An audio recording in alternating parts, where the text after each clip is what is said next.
Anúncios. Pessoal, alguns anúncios rápidos. Terceiro encontro da Fé Reformada começa amanhã. As inscrições podem ser feitas amanhã também. Rapaz, aproveitem, certo? Não é todo ano que a gente tem um evento reformado, um evento de características reformadas, com pessoas sérias, tentando nos ensinar um pouco, e o tema desse encontro de Fé Reformada é a piedade cristã. Vem muito palestrante bom, aproveitem, certo? Só R$50, não é muito. São 4 dias de comilança, porque a Sião enche a nossa barriga de fato, certo? Então, dá para vocês fazerem a inscrição tanto ainda pela internet quanto lá na hora. Mas se vocês puderem fazer pela internet é melhor, porque os irmãos conseguem dimensionar direito a comida, né? Papel do homem no reino de Deus. Esse palestrante aqui está pequenininho, porque está projetado de longe. Ele é um dos palestrantes do Fé Reformada, e esses 2 dias aqui, 20 e 21, é sexta e sábado às 19h30, é só para homens. A gente precisa de homens na igreja, certo? Então, se você tiver disponibilidade, ou até mesmo se não tiver, compareça. É importante que vocês, homens, aprendam a ser homens. E por mais que a gente ache, não, eu já sei ser homem, a gente nunca sabe ser homem bíblico. Ser homem bíblico é pau. Então, se puderem ir, vão. Primeiro, 25º Encontro Reformados Puritanos. Isso aqui é para o ano que vem, eu vou continuar insistindo. Obrigado. Esse é um mapa solidário, certo? A irmã Carla Vanessa, cadê Carla Vanessa? Lá atrás, certo? Ela pediu que todos aqueles que puderem contribuir com um brinquedo, lá atrás, olhem para ela, Carla Vanessa, é prima de Loren. Todos aqueles que puderem contribuir com um brinquedo, contribuam, certo? São 3 irmãs, H, C e L. Irmãs, não é isso? Pronto. Elas se reúnem todos os anos, reunindo brinquedos para distribuir para as crianças. Lembre, o Evangelho do Reino se espalha de várias formas, certo? Crentes têm que ajudar também. E o MINTS. O MINTS é o Seminário Internacional de Miami, certo? É um seminário de linha reformada. Se você disser que vai para o MINTS e tiver o compromisso de ir para o MINTS dia 27, você já paga 25 no Encontro de Fé Reformada. Tiala já foi esperta, né? Já se adiantou, só pagou 25. Sugestão de livros na linha de hoje, meus irmãos. Primeiro, A Vida Futura segundo a Bíblia. Tem muito a ver com o que a gente vai estudar aqui hoje, muito a ver com o que a gente já estudou, e é o livro que a gente vai estudar no MINTS no próximo módulo, que é o módulo de escatologia, certo? Então, se quiserem comprar, comprem, é bom. E o Credo dos Apóstolos, esse daqui está fervendo, saiu semana passada, a Fiel lançou, livro do Franklin Ferreira, o Credo dos Apóstolos, tá certo? Quem quiser comprar, é só me falar, porque só tem 8 na Erdos, né? Então o preço está bom. Então, quem quiser comprar, compre, que eu vou... venha falar comigo que a gente vai comprar junto. Mas será que já vão jogar esse lançamento? É da semana passada, velho. Mas se não tiver esse, vai ter outros bons livros. Pronto. E o Fé Reformado é bom. Você compra livro com um preço bem abaixo, certo? Leitura confessional do nosso domingo. Credo apostólico. Vamos recitar, pessoal? De novo. Credo é coisa de quê? Credo é coisa de crente, certo? Credo apostólico é coisa de crente. Reafirma a fé dos cristãos. Então vamos recitar o credo, certo? Creio em Deus Pai Todo-Poderoso, Criador do céu e da terra. Creio em Jesus Cristo, seu único Filho, nosso Senhor, que foi concebido pelo Espírito Santo, nasceu da Virgem Maria, padeceu sob Pôncio Pilatos, foi crucificado, morto e sepultado, desceu ao Hades, no 3º dia ressurgiu dos mortos, subiu ao céu e está assentado à direita de Deus Pai Todo-Poderoso, donde há de vir para julgar os vivos e os mortos. Creio no Espírito Santo, creio na Santa Igreja Católica, na comunhão dos santos, na remissão dos pecados, na ressurreição da carne e na vida eterna.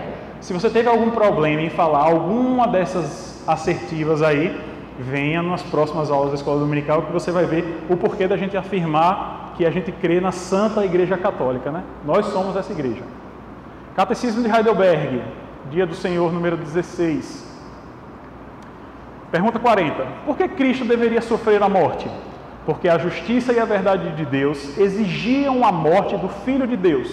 Não houve outro meio de pagar nossos pecados.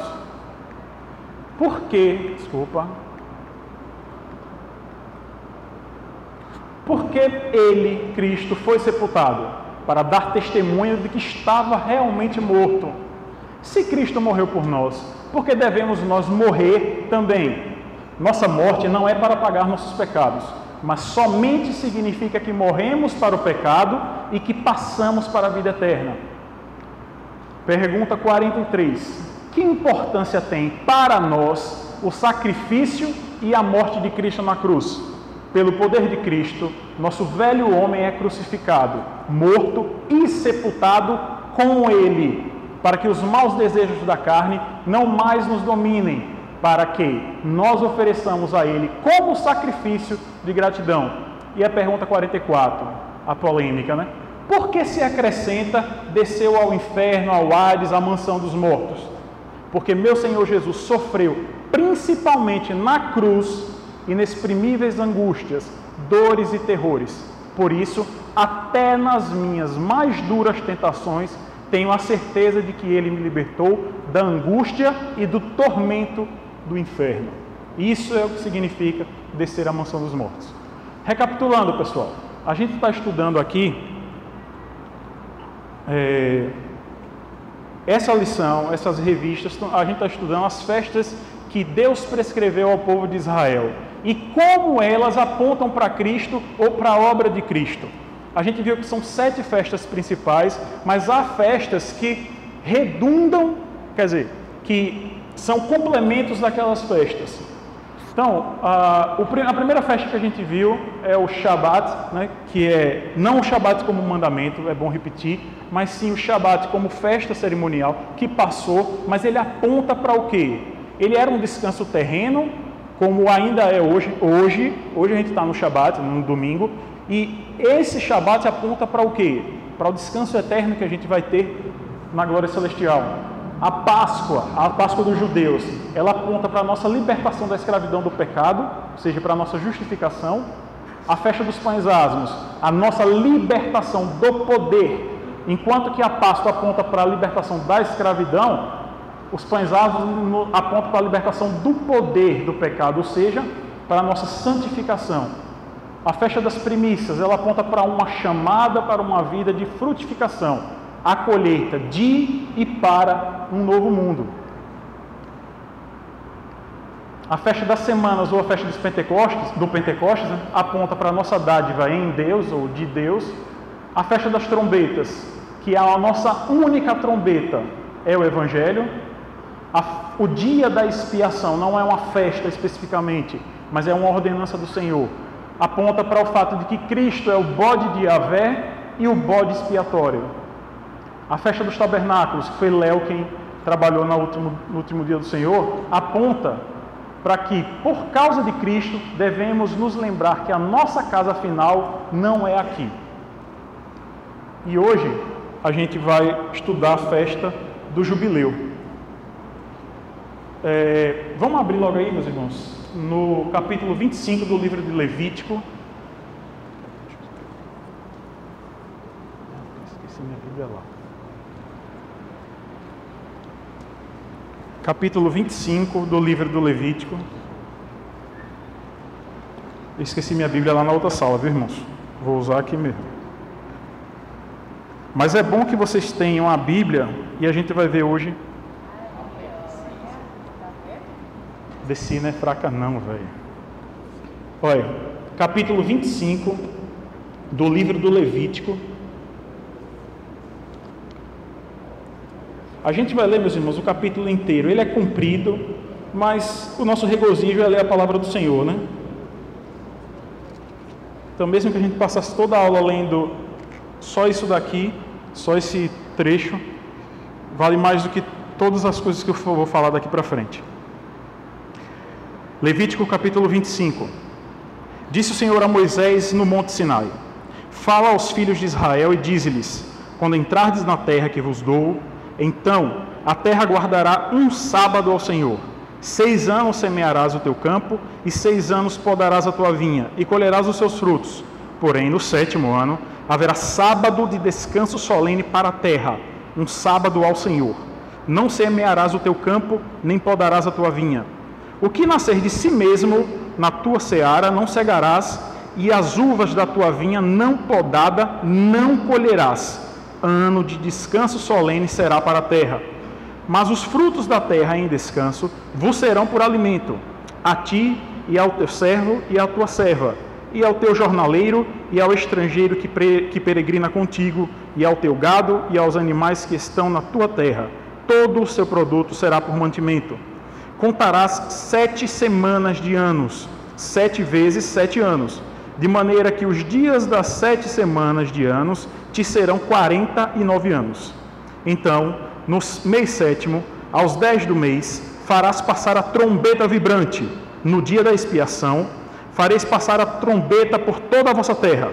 Santificareis o ano 50º e proclamareis liberdade na terra, todos os seus moradores. Ano de jubileu vos será, e tornareis cada um a sua possessão e cada um a sua família. O ano 50º vos será jubileu. Não semeareis, nem cegareis o que nela nascer de si mesmo, nem nele colhereis as uvas das vinhas não podadas, porque é jubileu, santo será para vós outros. O produto do campo comereis. Neste ano de jubileu tornareis cada um a sua possessão. Quando venderes alguma coisa ao teu próximo, ou a comprares da mão do teu próximo, não oprimas teu irmão.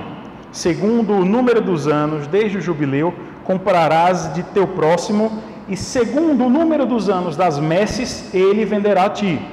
Sendo muitos os anos, aumentarás o preço, e sendo poucos, abaixarás o preço. Não oprimais a vosso próximo, cada um, porém, tema a seu Deus, porque eu sou o Senhor, vosso Deus. Observai os meus estatutos, guardai os meus juízos e cumpri-os. Assim habitareis seguros na terra. A terra dará o seu fruto, e comereis a fartar, e nela habitareis seguros. Se disserdes, que comeremos no ano 7º, visto que não havemos de semear, nem de colher a nossa messe?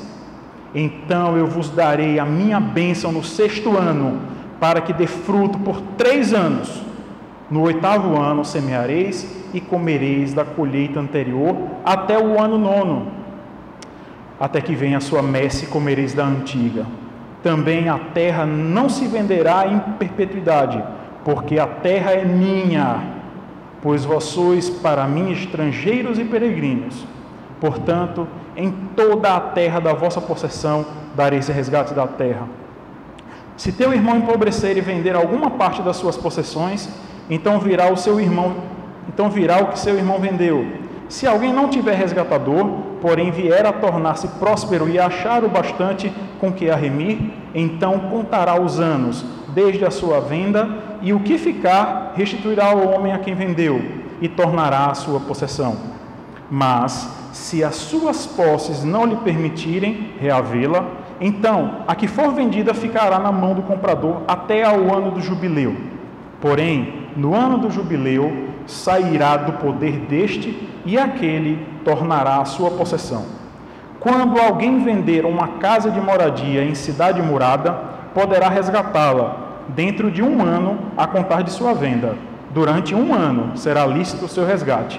Se passando-lhe 1 ano não for resgatada, então a casa que estiver na cidade que tem muro ficará em perpetuidade ao que a comprou, pelas suas gerações. Não sairá do poder dele no jubileu.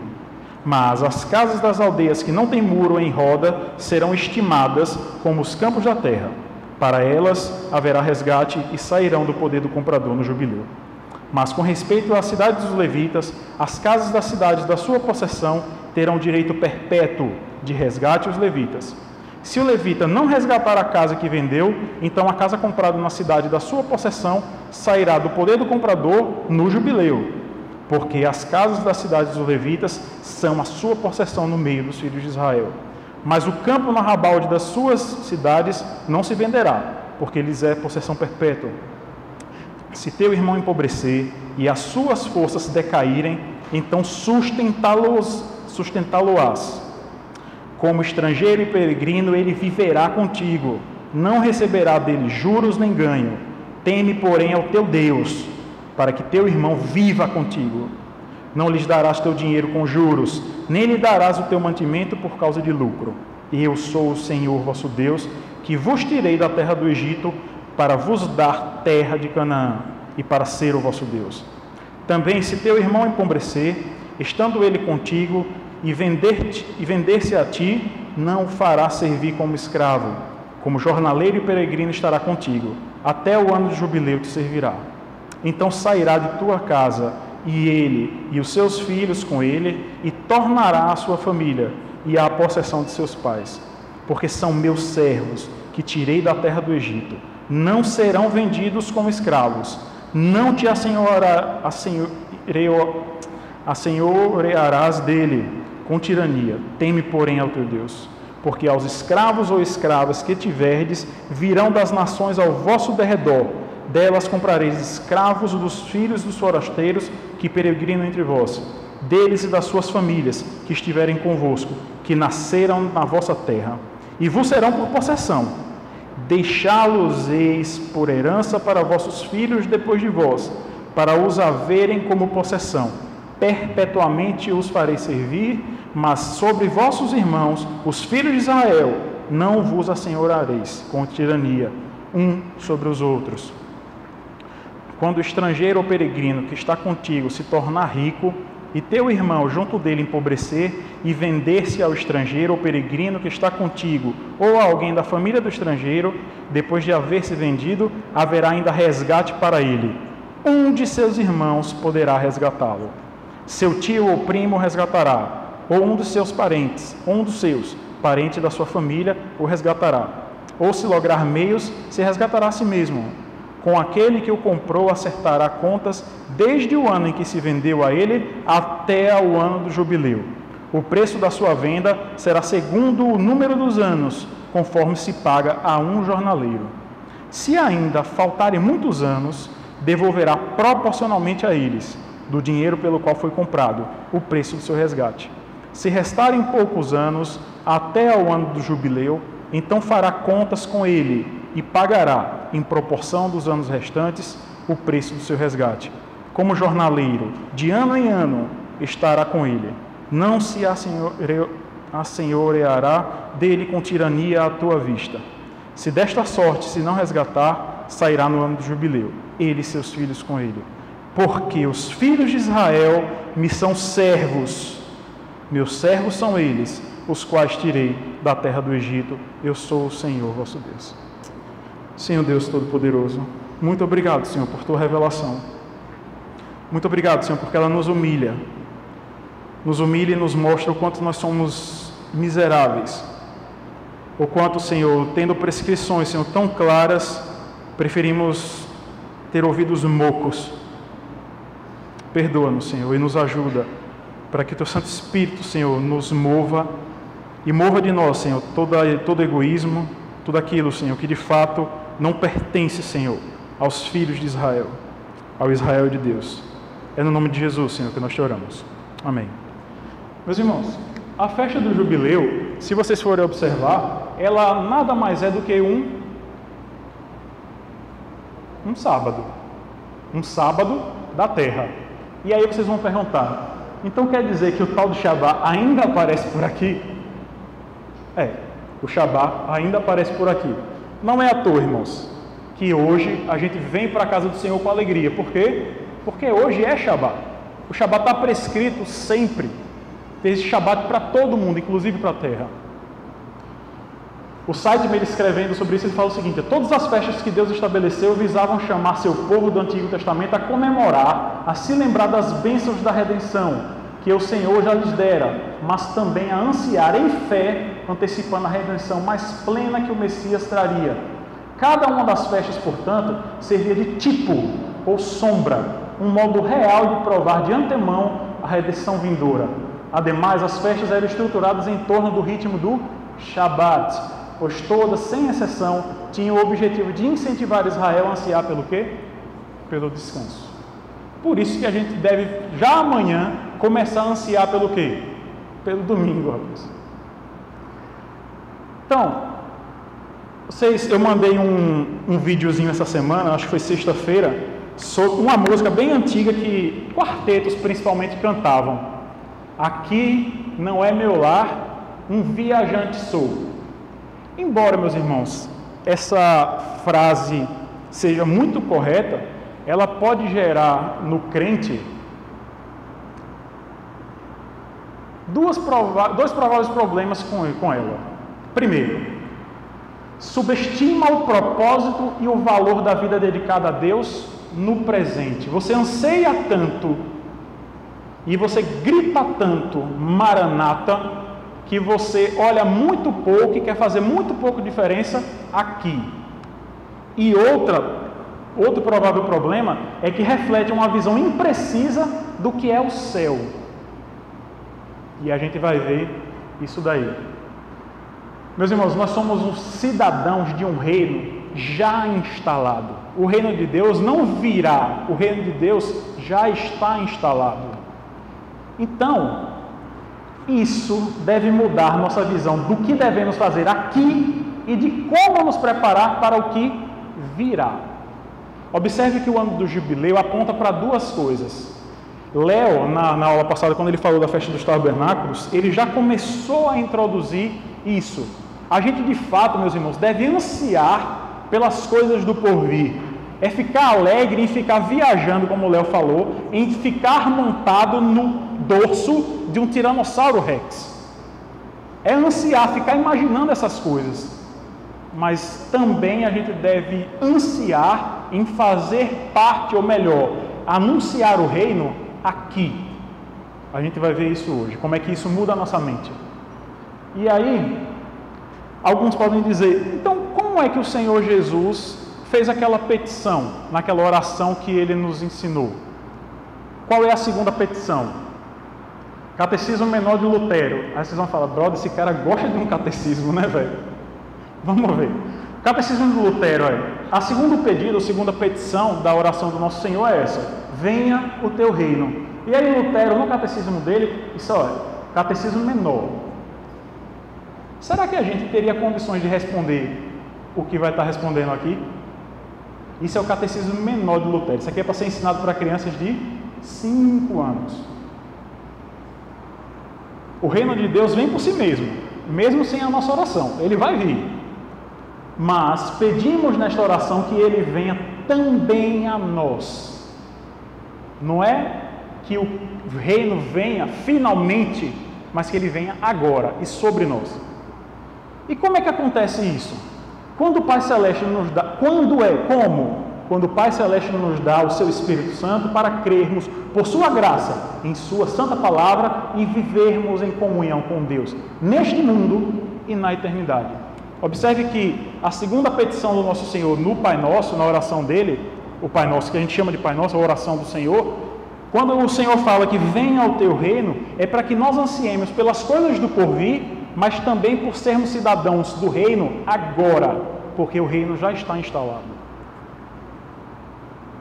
Catecismo de Heidelberg, Dia do Senhor número 48. Qual é a segunda petição? Venha ao teu reino, que quer dizer, governa-nos agora, por tua palavra e por teu Espírito, de tal maneira que cada vez mais nos submetamos a ti. Conserve e aumenta a tua igreja, destrói as obras do diabo e todo o poder que se levanta contra ti e todos os maus planos que são inventados contra a tua palavra. E agora, olha para o porvir, até que venha a plenitude de teu reino. Plenitude, ele já está instalado, em que tu serás tudo em todos. E só para não dizer que fui confessional, né? Catecismo Maior de Westminster. O que pedimos na segunda petição? Na segunda petição, que é, venha o teu reino, reconhecendo que nós e todos os homens estamos, por natureza, sob o domínio do pecado e de Satanás, pedimos que o domínio do mal seja destruído, agora já. O Evangelho seja propagado agora, por todo o mundo. Os judeus chamados agora, e a plenitude do gentio seja consumada.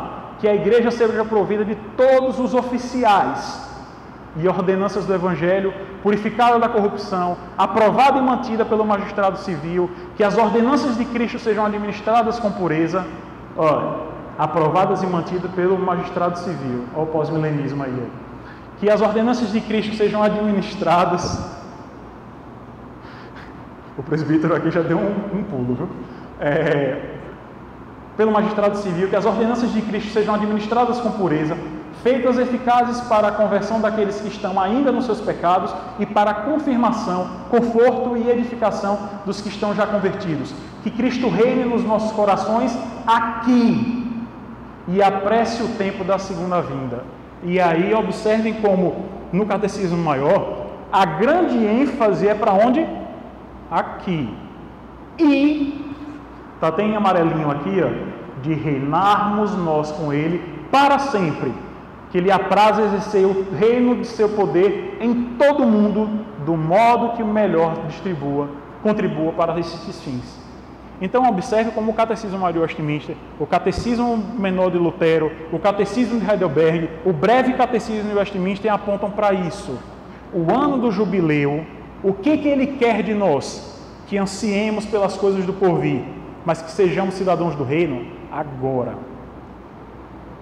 Agora. Isso aqui é uma citação do Sightman. O ano do jubileu é uma das festas menos compreendidas das comemorações instituídas por Yahvé no Antigo Testamento. Não é uma das festas anuais, mas sim um dos sábados, cujas prescrições definiam a estrutura geral da vida de Israel. Como tal, indicava o rumo da história da redenção e levava o povo de Deus e a criação como um todo, da inquietação ao descanso. Se os sábados semanais e anuais, bem como as festas que estudamos neste livro, eram representações desse descanso, o jubileu era um ensaio final. Observe uma coisa, meus irmãos. Por isso que eu falei que se a gente só lesse Levítico 25, a gente já podia ir embora. Mas a gente quer se esmerar, né? Observem como a terra, quando o homem entra na terra e planta a terra, ele suga o que ali há. A terra não consegue dar tudo de si. Por quê? Porque ela está maldita. Ela está maldita por causa de quem? Do nosso pecado. Basta ler Gênesis 3. A terra foi amaldiçoada, por isso que ela tem cardos, abrolhos, ervas daninhas, tudo para que ela não consiga dar tudo de si. E o que Deus providencia para a terra? Anos de descanso a cada 7 anos e no final de 49 anos, ou seja, 7 ciclos de 7 semanas de anos, ele providencia um outro ano, que era o ano do jubileu, onde todo mundo era liberto. Isso aponta para o quê, meus irmãos? A terra, a criação, esses bancos, eles anseiam pelo dia em que não vão ser rasgados, que as palmeiras vão poder dar todo o seu esplendor. O ano do jubileu apontava para isso. Assim como nós temos que ansiar pelo dia de domingo, que é o dia que a gente se livra do mundo e vem para a igreja, para entrar no Santo dos Santos, para prestar culto a Ele, a terra também anseia. O nosso anseio deve ser por esse descanso. Por isso que a gente não pode negligenciar, meus irmãos, o domingo, porque ele é a representação do descanso eterno que a gente vai ter. Por isso que hoje não é dia de você ocupar sua mente com outras coisas. Não é uma lista de coisas que você não deve fazer. É uma lista do que você deve fazer. É vir para a igreja adorar a Deus. Isso não é para dizer assim, velho, hoje eu queria fazer tal coisa e você está me proibindo. Não, velho. É para que você anseie em ir para a casa do Senhor. Consegue entender isso? Quando eu dei aquela aula aqui sobre o Shabat, muita gente virou a cara. Porque, de fato, eu preguei de modo legalista. Pareceu um modo legalista. Não faça isso, não faça aquilo. Porque eu não tinha entendido ainda o que é o culto a Deus. Rapaz, se vocês soubessem o que de fato, e se esmerem em saber o que é o culto a Deus, vocês vão vir aqui, ontem à noite, todo sábado à noite, e vocês vão falar, não, eu vou deitar mais cedo mesmo. Porque amanhã é dia de estar com meu Deus, pleno, sem nada ocupando na minha mente. Essa é a nossa inquietação. Deve ser a nossa inquietação para que a gente anseie por descanso. Levítico 25, verso 10, se vocês forem olhar, diz assim, santificareis o ano 50º e proclamareis liberdade na terra a todos os seus moradores. Ano de jubileu vos será, e tornareis cada um a sua possessão e cada um a sua família. A palavra que está aqui destacada como liberdade é como se fosse o seguinte, um fluxo que estava bem preso e de uma hora para outra sai derrubando tudo. sai se espalhando, é uma liberdade que se espalha, é um fluxo incontido. Esse era o ano do jubileu, deveria ser o ano do jubileu. E a outra expressão que tem aqui é que cada uma das posses vai retornar para aquele que de fato é o possuidor. E, conforme prometido, Larissa, o que é arrendamento? Aí eu prometi no grupo e Larissa vai ter que explicar. Não dá para todo mundo escutar, não. Não, é porque senão não grava.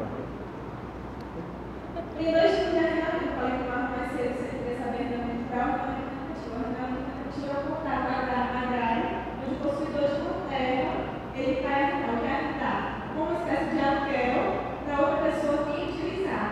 E aí tem que ter um prazo determinado. Um prazo mínimo. Se não tiver um prazo determinado, tem um prazo indeterminado. Mas tem que ter um prazo mínimo de uso daquela terra.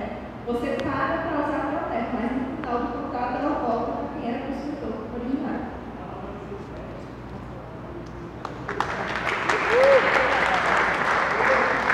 Vocês acham que eu ia conseguir dar uma explicação tão boa assim? Por isso que eu pedi para a Larissa, né? Então, irmãos, olha, a ideia do jubileu é a mesma. Aqueles que tinham terras e vendiam para outros, no final do ano do jubileu, a posse da terra voltava para quem de fato tinha posse. Pergunta, Larissa, no arrendamento a posse passa de quem alugou, ou melhor, de quem é de fato possuidor para quem é locatário apenas? Não. Simplesmente passa ou melhor, passa o quê? A posse, mas a propriedade continua. Então observe que a ideia é a mesma. Por mais que todos aqueles judeus comprassem escravos, comprassem terras, comprassem casas, no ano do jubileu, a propriedade tinha que voltar para quem de fato não perdeu a propriedade.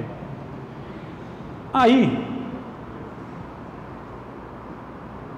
a gente pode pensar o seguinte: tudo voltava para os seus reais donos. A propriedade não passava.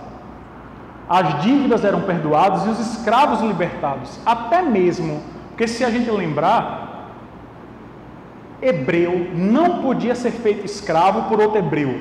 Então, por mais que você tivesse dívida com um irmão seu, e todo mundo era irmão, você não podia fazer com que aquele seu irmão fosse seu escravo. Ele podia te servir para pagar as dívidas que ele tinha com você. Você podia comprar estrangeiros. E esses estrangeiros eram considerados como posse, como escravos de fato. Mas até esses escravos, no ano do jubileu, eram o quê? Libertados. A graça dava-se para os gentios desde essa época. Vocês conseguem ver, meus irmãos? Vocês conseguem ficar alegres com isso, não? O que nós somos? Gentios. Por que a graça nos alcançou? Porque o jubileu veio. O jubileu, a graça do jubileu, não estava restrita apenas aos judeus. Ela se espalhava, inclusive, preste atenção, meus irmãos. A graça do jubileu não estava restrita apenas a Israel. Até os escravos, que eram os povos de fora, os gentios, se apoderavam da graça. E o que nós somos? Gentios, estrangeiros. E a graça nos alcançou. E a gente vai ver por meio de quem ela nos alcançou. Né? Mas aí, vamos perguntar, isso não tem cara de comunismo não, Lucas? Nem um pouco. Porque a primeira coisa que um marxista miserável de cabelo no sovaco falaria: olha aí, a Bíblia é comunista. Lá em Atos 2, todo mundo vendia o que tinha para viver junto. Isso é comunismo. O Schneider, ele argumenta que o jubileu não visava uma redistribuição socialista das riquezas, a fim de acabar com a desigualdade entre ricos e pobres. Observa que os estrangeiros não recebiam propriedades. Os estrangeiros não recebiam. Eles eram escravos e se tornavam livres. A restituição de propriedades se aplicava apenas aos israelitas, aqueles entre cujas famílias a terra havia sido distribuída quando Israel entrou em Canaã. Observe que estrangeiros não tinham possessão na terra, então a terra não ia para eles. O que acontecia? A graça também os libertava, mas as propriedades eram de quem? A propriedade era de quem? era de Israel. Aí eu lhe pergunto, quem é Israel hoje? Quem é Israel hoje? É a igreja. É a igreja. Depois eu continuo. E aí vamos lá. Vamos fazer um pouquinho de matemática aqui. Quantas vezes, meus irmãos, o jubileu foi celebrado em Israel? Quantas vezes, Danilo? Quantas vezes, Danilo? Quantas vezes, Lucas? Essa é a relação de Euler, certo? É elevado a π mais 1. O jubileu não foi celebrado uma vez sequer em Israel. Uma. E aí a gente pode perguntar, qual é a razão para que os hebreus, os judeus, nunca tenham celebrado o jubileu? Só por causa disso. A trombeta não soou nenhuma vez. Não se trata de algo surpreendente, pois, como já sugeri, a graça liberal, ou seja, aquela que liberta, não se mistura com os caminhos deste mundo. A graça não flui de um coração acostumado com o espírito da contabilidade da carne. Na carne, nos sentimos mais à vontade quando recompensamos realizações, elogiamos habilidades e punimos a preguiça ou a insensatez. Não que a gente não deva fazer essas coisas. Israel, um povo cuja vida sob a aliança havia começado com graça imerecida, voltou rápida e irrevogavelmente ao seu antigo modo de agir. A graça ilimitada era demais para um coração de pedra, empedernido, um coração de pedra. Por que será, meus irmãos, que a gente também é tão pródigo em ter coração de pedra? A gente não tinha nada, ou melhor, tinha. A gente tinha uma boa estrada, bem pavimentada, que levava cada um de nós para o inferno. Era isso que a gente tinha. O que Deus nos deu? A graça, que construiu e pavimentou um caminho perfeito, que é Cristo, para o céu. E por que a gente é tão ruim como os judeus? O jubileu só viria com o Messias. Vamos abrir, meus irmãos, aí rapidinho, em Isaías, capítulo 61, versos de 1 até o 3. Isaías, capítulo 61, versos de 1 até 3.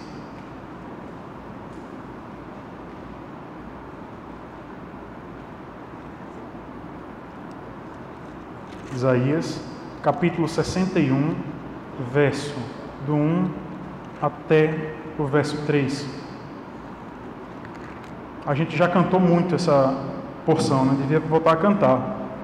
O Espírito do Senhor Deus está sobre mim, porque o Senhor me ungiu para pregar boas novas aos quebrantados, enviou-me a curar os quebrantados de coração, a proclamar libertação aos cativos e a pôr em liberdade os algemados, a apregoar o ano aceitável do Senhor e o dia da vingança do nosso Deus, a consolar todos os que choram e a pôr sobre os que em Sião estão de luto uma coroa em vez de cinzas, óleo de alegria em vez de pranto, veste de louvor em vez de espírito angustiado, a fim de que se chamem carvalhos de justiça, plantados pelo Senhor para a sua glória. Eu acho que todo mundo aqui estava cantando enquanto estava lendo, né? A gente deveria fazer isso, né? Mas, meus irmãos, aí vocês leem essa porção da Escritura e falam assim, sim, como é que está dizendo que o jubileu, que é isso que está sendo descrito aqui, vem só com o Messias? Você pode olhar assim para mim, Marlon, está vendo essa barra? Então, não força ela não. Meus irmãos, acho que eu não estou forçando não. Faça o seguinte, olha aí a nota de rodapé de Isaías 61. Isso é um bom exercício, viu? Todas as vezes que vocês tiverem dúvida, olha a nota de rodapé. Olha aí a nota de rodapé. Por isso que eu estou dizendo, pegue a sua Bíblia em casa, viu? Se vocês forem olhar a nota de rodapé de Isaías 61 e 2, vocês vão ver justamente esse texto que eu estou colocando aí. Lucas 4, e vamos abrir lá. Lucas, capítulo 4, verso do 16 até o verso 21. Lucas, capítulo 4, versos de 16 até o 21.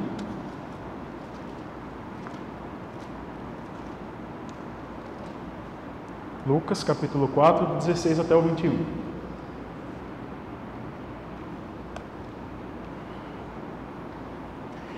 Indo para Nazaré, isso é Cristo, indo para Nazaré, onde fora criado, entrou num sábado na sinagoga, segundo o seu costume, e levantou-se para ler. Esse é o culto na sinagoga.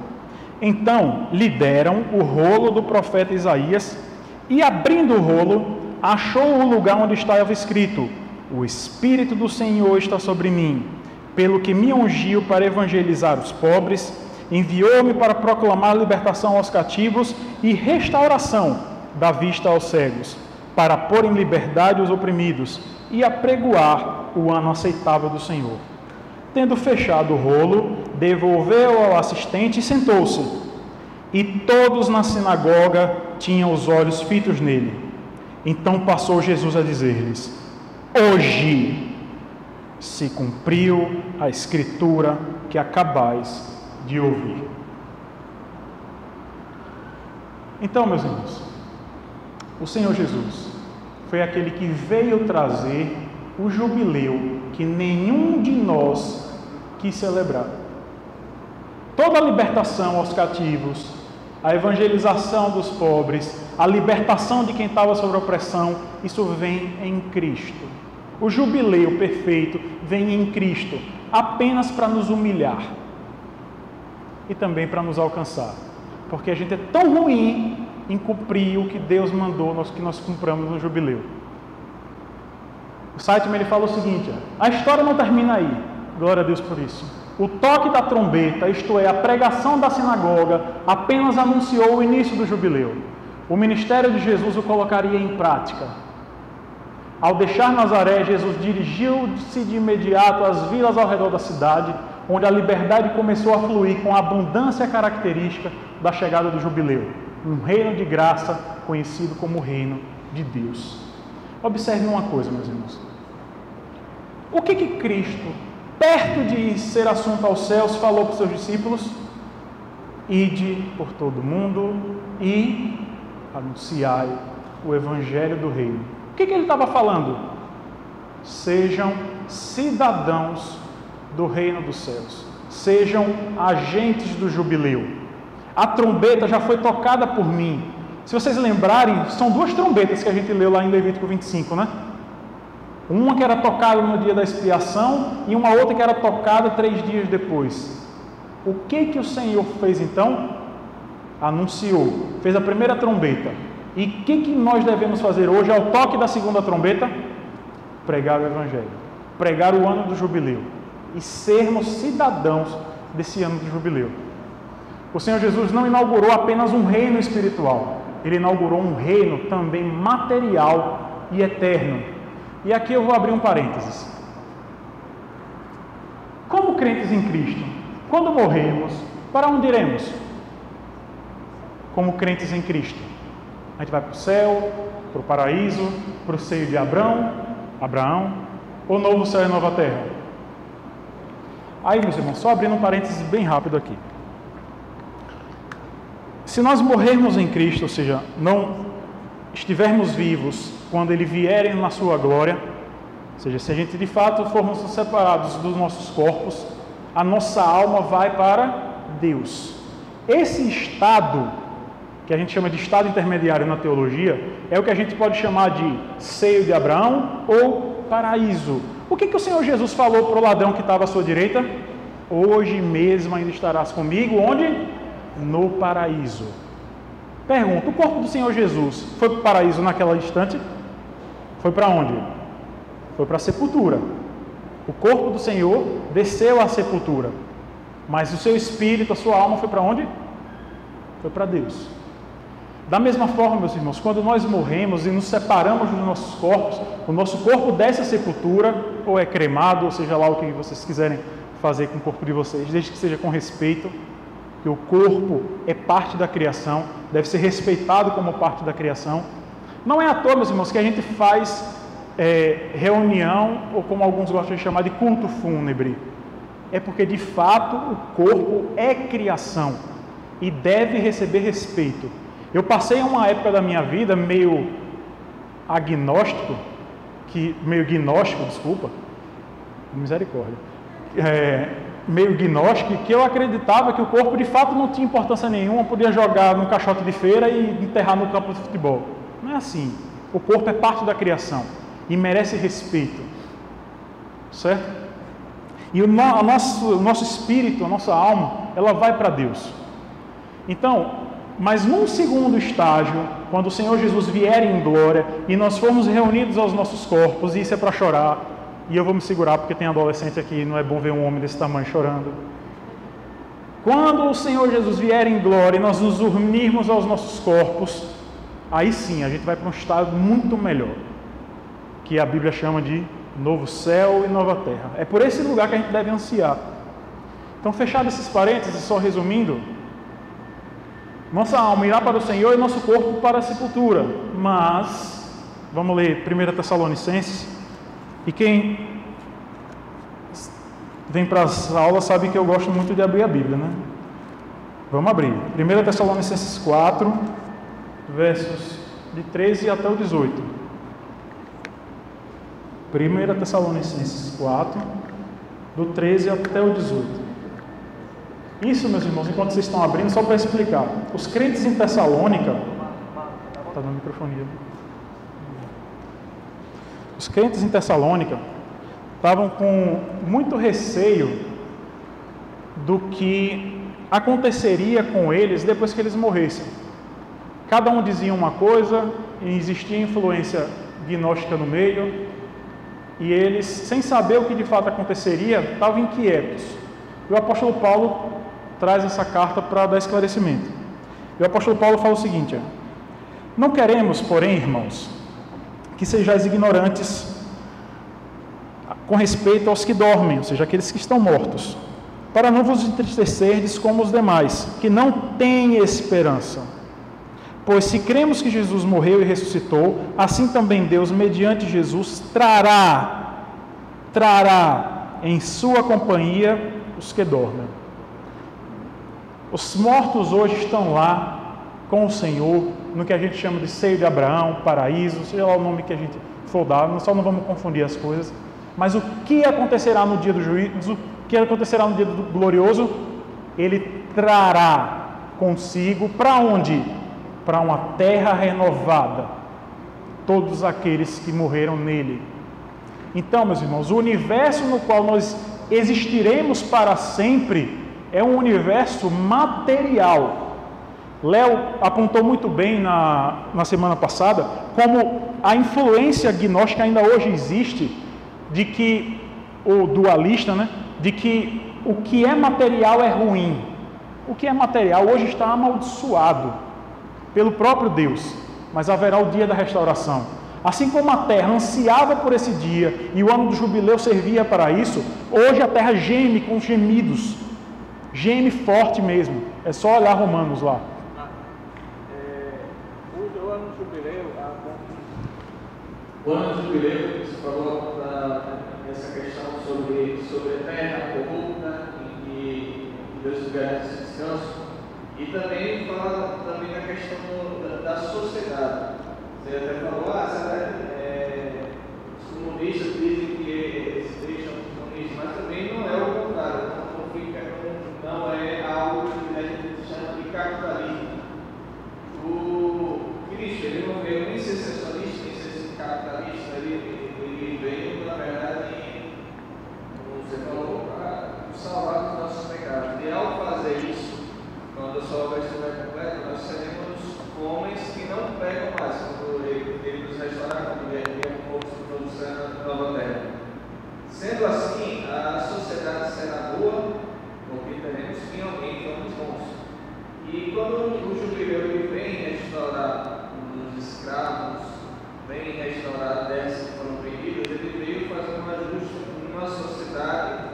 está corrupta por causa do homem. Então, a terra realmente está corrupta, mas a sociedade também é corrupta. Por quê? Porque o homem é corrupto.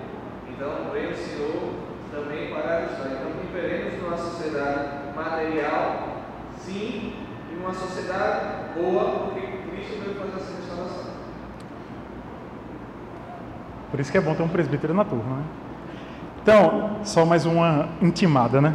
Ora, versículo 15: ainda vos declaramos por palavra do Senhor, isto, nós os vivos, o que se ficarmos até a vinda do Senhor, de modo algum precederemos os que dormem, porquanto o Senhor mesmo, dada a sua palavra de ordem, ouvida a voz do arcanjo e ressoada a trombeta de Deus, descerá dos céus, e os mortos em Cristo ressuscitarão primeiro. Depois nós, os vivos, os que ficarmos, seremos arrebatados, juntamente com eles, entre as nuvens, para o encontro do Senhor nos ares, e assim estaremos para sempre com o Senhor. Ler essa porção, meus irmãos, e não ficar alegre, é não se alegrar com o jubileu de Deus. Mas como vive aqui, isso é o porvir, como vive aqui um cidadão do reino do jubileu? Citação do site de novo. Isso daqui eu mandei para o grupo e vou fazer questão de ler porque nem todo mundo recebeu. Porque, bicho, essa história humilha. Essa história humilha. Aos 65 anos de idade, Jake era um solteirão que vivia à margem da sociedade numa pequena cidade rural do centro-oeste dos Estados Unidos. Apesar de seus problemas mentais, era perceptível o suficiente para reconhecer e sentir em sua alma o escárnio cruel de seus vizinhos. Olha a quebra do 9º mandamento aí. Com o passar do tempo, tornou-se calado e solitário, encontrando realização apenas em seu trabalho numa fazenda de gado de corte Holstein, onde os animais nunca zombavam dele. Sua única arma era a força extraordinária de suas mãos. Quando as pessoas faziam gozações, ele oferecia a mão para cumprimentá-los. Se elas aceitassem, era a primeira e última vez. Jake apertava até pedirem arrego ou ouvirem algum osso quebrar. Nessa hora, a zombaria cessava, pelo menos em sua forma audível. Apesar de tudo, Jake amava Jesus Cristo e compreendia mais que a maioria das pessoas as duas realidades que relato aqui. Sabia por experiência que aqui e agora a vida não é como deveria ser, mas porta as marcas inegáveis do pecado e do mal. Sentia isso no escárnio de seus vizinhos e em sua própria raiva. Em contrapartida, Jake conhecia a Bíblia e aguardava com grande expectativa o dia em que poderia provar as glórias do novo céu e nova terra. Costumava declarar esse fato em alta voz para o seu jovem pastor quando o via do outro lado da praça. Bom dia, pastor! Jake gritava. Vai ser divertido cuidar da fazenda na nova terra. E no novo céu não vai ter ervas daninhas. Jake era um homem de jubileu, um cidadão da nova criação. Pessoas como Jake, cristãos que sabem quem são em Cristo, entendem, com base em sua fé, o rumo da vida e propagam o reino do céu na terra. Para elas, esse é o modo de vida diário em Cristo. Vivem em graça radical, dando à vida de hoje a forma de coisas por vir. Eu pensando nessa aula, eu fiquei pensando assim, né? Em cada uma das profissões que a gente teria na aula aqui. E eu fiquei pensando, rapaz, como vai ser bom o dia que Larissa não vai poder exercer o trabalho dela, porque não vai ter mais contenda. Que Igão não vai precisar levar ninguém para a cadeia, porque só vai ter homens bons. No dia que o William não vai precisar projetar uma escada para pessoas com deficiência, porque não vai haver. Mas hoje, Larissa tem a responsabilidade de espalhar o reino onde ela trabalha. O William chorar porque ele tem que projetar uma rampa de acessibilidade, mas projetar da melhor maneira possível, porque ele é cidadão do reino.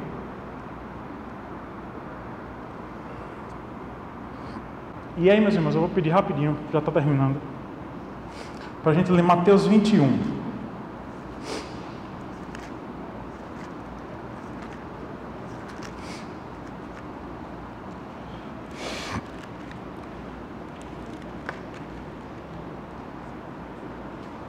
Você lê aí, Lucas, por favor. Do 1 a 11. Quando se aproximaram de Jerusalém e chegaram a Betfagé, ao Monte das Oliveiras, enviou Jesus 2 discípulos, dizendo-lhes: Ide à aldeia que saiu diante de vós, e logo achareis presa uma jumenta, e com ela um jumentinho. Desprendei-a e trazei-a. E se alguém vos disser alguma coisa, respondei que o Senhor precisa dele, e logo nos enviará. Ora, isto aconteceu para se cumprir o que foi dito por intermédio do profeta. Dizei à filha de Sião: Eis que vem o teu rei, humilde, montado em jumento, num jumentinho, cria de animal de carne. E os discípulos, tendo feito como Jesus lhe ordenara, trouxeram a jumenta e o jumentinho. Então puseram em cima deles as suas vestes, e sobre elas Jesus montou. E a maior parte da multidão estendeu as suas vestes pelo caminho, e outros cortavam ramos das árvores, espalhando-os pelas estradas. E as multidões, tanto as que o precediam como as que seguiam, clamavam: Hosana ao filho de Davi, bendito o que vem em nome do Senhor, Hosana nas maiores alturas. E entrando ele em Jerusalém, toda a cidade se alvoroçou e perguntava: Quem é este? E as multidões clamavam: Este é o profeta Jesus de Nazaré da Galiléia. Vocês conseguem se alegrar?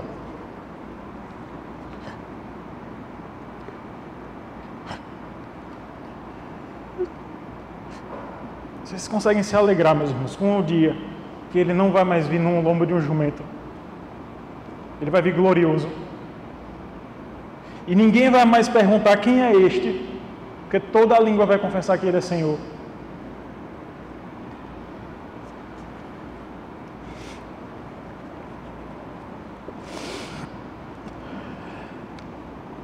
Eu peço perdão porque eu não me preparei adequadamente para a aula de hoje.